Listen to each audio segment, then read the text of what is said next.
Praise the Lord. ദൈവത്തിൻ്റെ അതിപരിശുദ്ധമായ നാമം വാഴ്ത്തപ്പെടുമാറാകട്ടെ. എന്നെ ശ്രവിക്കുന്ന എല്ലാ പ്രിയപ്പെട്ടവർക്കും യേശുക്രിസ്തുവിൻ്റെ നിസ്തുല്യ നാമത്തിലുള്ള എൻ്റെ സ്നേഹവന്ദനങ്ങൾ. കർത്താവ് നമ്മേവരെയും ധാരാളമായി അനുഗ്രഹിക്കുമാറാകട്ടെ. അതേ പ്രിയമുള്ളവരെ, നമ്മുടെ കർത്താവായ യേശു ക്രിസ്തു ഇന്നലെയും ഇന്നും എന്നേക്കും അനന്യനാകുന്നു. നാം സേവിക്കുന്ന ദൈവം നിത്യദൈവം തന്നെ. ആമേൻ. കർത്താവിൻ്റെ സ്വഭാവത്തിന്, ദൈവത്തിൻ്റെ പ്രവൃത്തികൾക്ക് ഇന്ന് വരെ യാതൊരു മാറ്റവും വന്നിട്ടില്ല. നമ്മുടെ ജീവിത സാഹചര്യങ്ങളെ നാം നോക്കുമ്പോൾ ആമേൻ, കാലങ്ങൾ മാറും, ആമേൻ, മനുഷ്യർ മാറും, വാക്കുകൾ മാറും, ആമേൻ, സാഹചര്യങ്ങൾ മാറും. എന്നാൽ കർത്താവിനോ, ആമേൻ, നമ്മുടെ ദൈവത്തിനോ യാതൊരു മാറ്റമില്ല. നമ്മെ വിളിച്ച ദൈവം വിശ്വസ്തൻ. ആമേൻ. ഇനിയും നമ്മെ വഴി നടത്തുവാൻ ആ കർത്താവ് സർവശക്തനാണ്. Price the Lord. ഒരു വേദഭാഗം വായിക്കാം. ഉൽപ്പത്തി പുസ്തകം 31-ാം അധ്യായം, അതിൻ്റെ 42-ാം വചനം. എൻ്റെ പിതാവിൻ്റെ ദൈവമായ അബ്രഹാമിൻ്റെ ദൈവവും ഇസ്ഹാക്കിൻ്റെ ഭയവുമായവൻ എനിക്ക് ഇല്ലാതിരുന്നു എങ്കിൽ നീ ഇപ്പോൾ എന്നെ വെറുതെ അയച്ചു കളയുമായിരുന്നു. ദൈവം എൻ്റെ കഷ്ടതയും എൻ്റെ കൈകളുടെ പ്രയത്നവും കണ്ടു കഴിഞ്ഞ രാത്രി ന്യായം വിധിച്ചു. പ്രിയ ദൈവമക്കളെ, എവിടെ ആമേൻ, യാക്കോബ് എന്ന ദൈവത്തിൻ്റെ ഭക്തൻ പറയുന്നു, എൻ്റെ പിതാവിൻ്റെ ദൈവമായി അബ്രഹാമിൻ്റെ ദൈവവും ഇസ്ഹാക്കിൻ്റെ ഭയവുമായവൻ. തലമുറ തലമുറയായി ദൈവം നമ്മുടെ സങ്കേതമാകുന്നു, അല്ലേ? അതേ പ്രിയമുള്ളവരെ, അബ്രഹാമിൻ്റെ ദൈവം, ഇസ്ഹാക്കിൻ്റെ ഭയവുമായവൻ, യാക്കോബിൻ്റെ ദൈവവും യാക്കോബിൻ്റെ ഭയവുമായി യാക്കോബിനോട് കൂടെയിരുന്നു. Praise the lord. അദ്ദേഹം പറയുക, അങ്ങ് എനിക്കില്ലായിരുന്നുവെങ്കിൽ നീ എന്ന് പറയുമ്പോൾ ലാബാൻ, യാക്കോബിൻ്റെ അമ്മയുടെ സഹോദരൻ, എന്നെ വെറുതെ അയച്ചു കളയുമായിരുന്നു. പ്രിയ ദൈവമക്കളെ, നമുക്കും പ്രാഗൽഭ്യത്തോടെ പറയുവാൻ കഴിയട്ടെ, ദൈവം നമ്മുടെ പക്ഷത്തില്ലായിരുന്നുവെങ്കിൽ, ദൈവത്തിൻ്റെ സഹായം നമുക്കില്ലായിരുന്നെങ്കിൽ, നമ്മുടെ ദൈവം നമ്മോട് കൂടെ ഇല്ലായിരുന്നെങ്കിൽ നാമും ശൂന്യമായി പോയേനെ, നാമും ഇന്ന് ഒന്നുമില്ലാതായി പോയേനെ. എന്നാൽ കർത്താവിൻ്റെ സാന്നിധ്യം, നമ്മുടെ മാതാപിതാക്കളോടുള്ള ദൈവത്തിൻ്റെ വിശ്വസ്തത, തലമുറ തലമുറയായി നമ്മുടെ ദൈവം സങ്കേതമായിരിക്കുന്നത് കൊണ്ടാണ് നാമും ഇന്നും നിലനിൽക്കുന്നതല്ലേ? Price the Lord. എന്നിട്ട് പറയുക, ദൈവം എൻ്റെ കഷ്ടതയും എൻ്റെ കൈകളുടെ പ്രയത്നവും കണ്ടു. ഈ ദൈവമക്കളെ, നമ്മുടെ പ്രവൃത്തികളെ കാണുന്നൊരു ദൈവമുണ്ട്.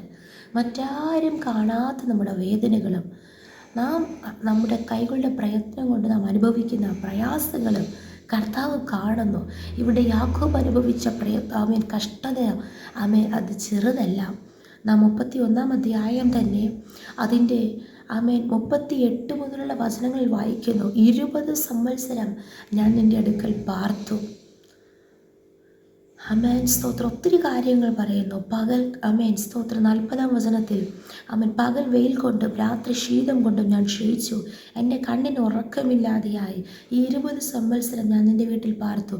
14 സംവത്സരം നിൻ്റെ 2 പുത്രിമാർക്കായിട്ടും 6 സംവത്സരം നിൻ്റെ ആട്ടിൻകൂട്ടത്തിനായിട്ടും നിന്നെ സേവിച്ചു.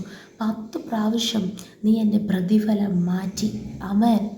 ഒത്തിരിയേറെ അദ്ദേഹം 20 സംവത്സരം കഷ്ടം സഹിച്ചു. എന്നാൽ അത് കണ്ട ഒരു ദൈവമുണ്ട്. അവൻ അതേ 31-ാം അധ്യായം തന്നെ അതിൻ്റെ 12-ാം വചനത്തിൽ യഹോവയുടെ ദൂതൻ സ്വപ്നത്തിൽ യാക്കോബിനോട് പറയുക, ലാബാൻ നിന്നോട് ചെയ്യുന്നതൊക്കെയും ഞാൻ കണ്ടിരിക്കുന്നു. ലാബാൻ ചെയ്തതെന്താണ്? അതേ 31-ാം അധ്യായം തന്നെ അതിൻ്റെ 1-2 വചനങ്ങളിൽ ലാബാൻ്റെ പുത്രന്മാർ പറയുന്നു, എൻ്റെ അപ്പൻ്റെ അമേൻ, സ്തോത്രം, വക കൊണ്ടാണ് യാക്കോബ് ഇതൊക്കെ സമ്പാദിച്ചത്. അമേൻ. രണ്ടാം വചനത്തിൽ വായിക്കുന്നു, യാക്കോബ് ലാബാൻ്റെ മുഖത്ത് നോക്കിയപ്പോൾ അത് തൻ്റെ നേരെ മുൻപ് ഇരുന്നത് പോലെയല്ല എന്ന് കണ്ടു. അതെ, മനുഷ്യർ മാറും, മനുഷ്യരുടെ വാക്കുകൾ മാറും, സ്വഭാവങ്ങൾ മാറും, സാഹചര്യങ്ങൾ മാറും. എന്നാൽ ഇതൊക്കെ കണ്ട ഒരു ദൈവം യാക്കോബിൻ്റെ അടുക്കൽ ഇറങ്ങി വന്നു, ദൂതൻ മുഖാന്തരം സംസാരിക്കുന്നു.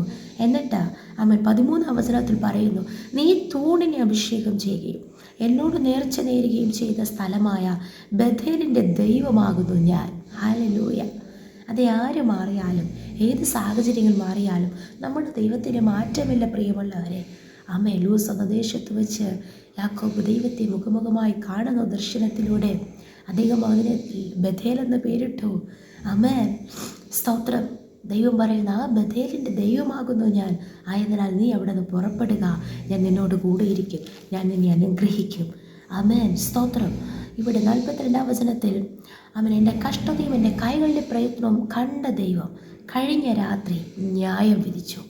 കഴിഞ്ഞ രാത്രി ദൈവം എങ്ങനെയാണ് ന്യായം വിധിച്ചത്? Price the Lord.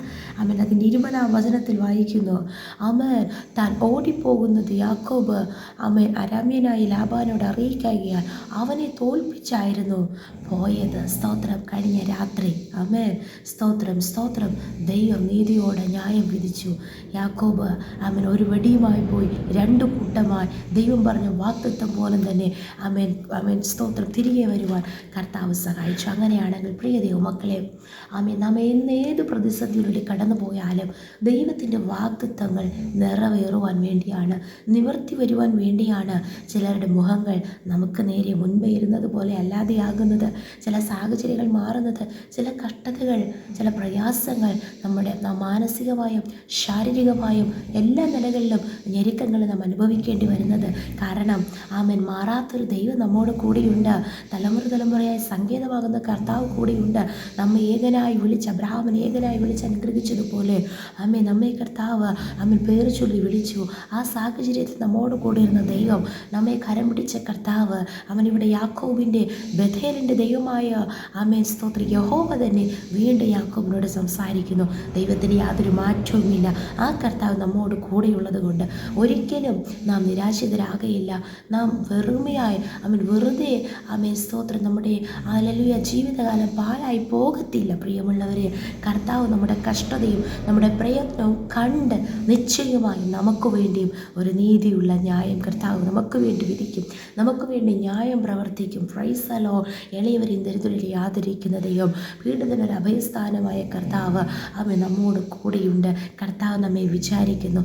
ആരെല്ലാം മറന്നു കളഞ്ഞാലും ദൈവം നമ്മെ മറന്നു കളയുകയില്ല.